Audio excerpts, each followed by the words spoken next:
find where you belong.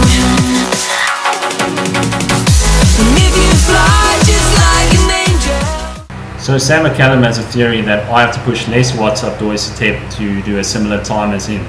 Our times are similar up the Doy. He's 61 kilos and I'm 67 kilos. We did a pretty similar wattage. I did 366 watts and he did 354 watts. So he challenged me to do the Mccallum south side, and this is a much steeper climb. It's 8%, whereas Doy is only 6%. And I gave it a bash today, and it's quite interesting how the results turned out. So according to what he's saying, I would have to push a lot more watts to do a similar time as he did up the Mccallum south side.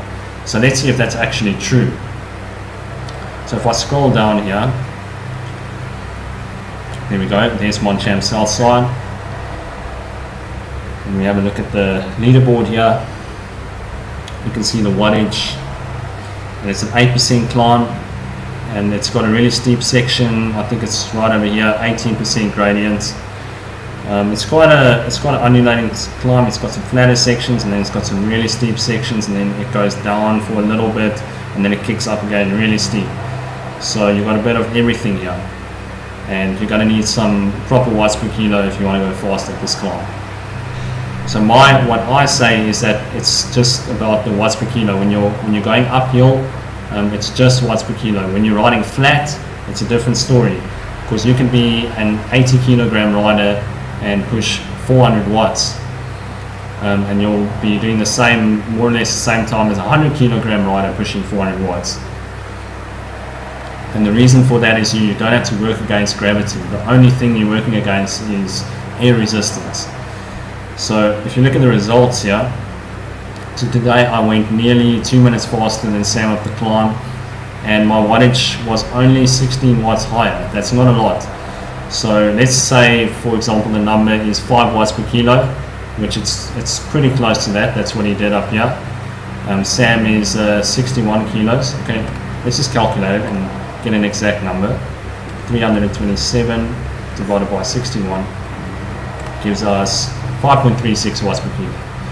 So if you take that and you multiply it by 67, that would mean I would have to push 360 watts to do a similar time. And what I was also telling Sam is that our power meters could be reading quite differently, and I've seen this quite a lot with power meters that I had in the past. I would have power meters that would read higher and power meters that would read lower, and I would even have a difference as much as 40 watts to my threshold. So sometimes you just have a difference in power meters, and I think this is the case here.